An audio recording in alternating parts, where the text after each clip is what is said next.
আসসালামু আলাইকুম আরহামতুল্লাহি ওয়াবারাকাতুহু।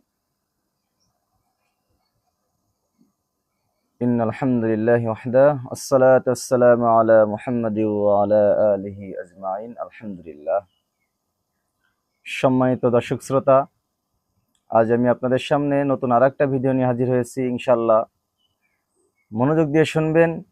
এই ভিডিওর মাধ্যমে আমি আপনাদের শিখাবো কিভাবে জিনদেরকে আক্রান্ত রোগীর শরীরে হাজির করা যায়।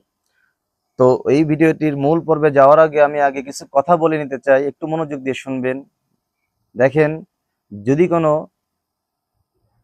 রোগীর শরীরে জিনে রাস্তা না তৈরি করে, তবে পৃথিবীর কোনো কবিরাজ বা কোনো হুজুর ওই জিনকে ওই রোগীর শরীরে হাজির করতে পারবে না, এটা সম্ভব না যদি রাস্তা না তৈরি করা থাকে। আর যদি তার শরীরে রাস্তা তৈরি করা থাকে, তবে যে কেউ ওই রোগীর শরীরে হাজির করতে পারবে।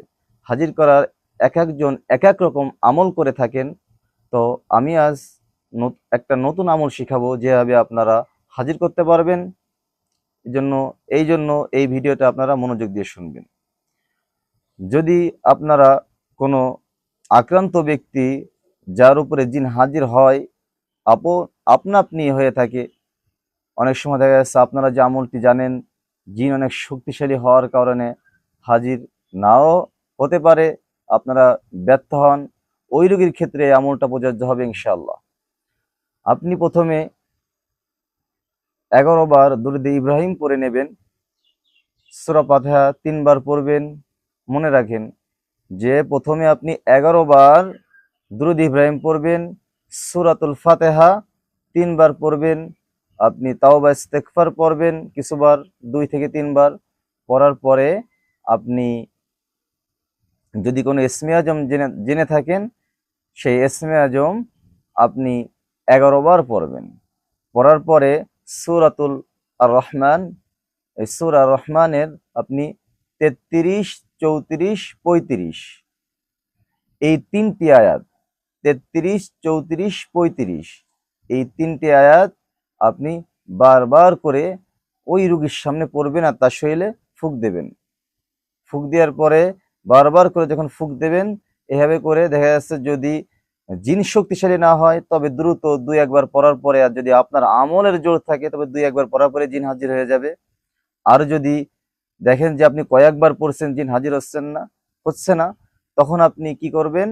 তখন আপনি ওই রোগীর মায়ের নাম, যদি মেয়ে হয় তাহলে মায়ের নাম, যদি ছেলে হয় তাহলে বাবার নাম, ছেলে হলে বাবার নাম, আর ওই ছেলের নাম যদি মেয়ে হয় তাহলে মায়ের নাম, আর ওই মেয়ের নাম ধরে এভাবে বলবেন যে, জিন যতই শক্তিশালী হও, আল্লাহর আদেশে তুমি এই রোগীর শরীরে হাজির হয়ে যাও। তুমি গোপনে থাকো, প্রকাশ্যে থাকো, উপরে থাকো, নিচে থাকো, তুমি যতই শক্তিশালী হও, আল্লাহর আদেশে এই রোগীর শরীরে তোমার আসতে হবে, অথবা সামনে আসতে হবে। এইভাবে আপনি যখন ডাকতে থাকবেন, তখন দেখা যাচ্ছে ওই জিন এক পর্যায়ে তার সমস্ত শক্তি হারিয়ে ফেলে ও রোগীর শরীরে চলে আসবে। তখন যখন আসবে, তখন তো ওই জিনটাকে আপনার রোগীর শরীরে আটকাতে হবে। তখন আপনি 35, 36 এই দুইটি আয়াত আপনি 3 বার করে পড়বেন। 35, 36 সূরা রহমানের 35, 36 এই দুইটি আয়াত আপনি 3 বার করে পড়ে ওই রোগীর শরীরটা পুরো বন্ধ দিয়ে দেবেন, জিনটাকে আটকিয়ে দেবেন। আপনি 3 বার করে আটকা হয়ে যাবে। আপনি যদি অনুমতি না দেন, ওই জিনটি আর যেতে পারবে না বাইরে। তো এইভাবে দেখা যাচ্ছে জিন হাজির করবেন, জিনকে এইভাবে আটকাবেন। এরপরে আপনার যে কৌশল আছে সেগুলো আপনি অবলম্বন করবেন। তো সম্মানিত দর্শক শ্রোতা, আজকের ভিডিও এই পর্যন্তই ছিল। আপনাদেরকে নতুন নতুন ভিডিও, আমি যত আমল জানি আপনাদেরকে শিখাবো। কোনো গোপন থাকার বিষয় না, আপনারাও শিখবেন। কেননা দেখা যাচ্ছে আপনারা আক্রান্ত থাকেন, বা যারা দিনে ভাইরা যারা এই চিকিৎসা আমরা দিয়ে থাকি, অনেকেই অনেক আমল জানে, অনেকে অনেক আমল জানে না।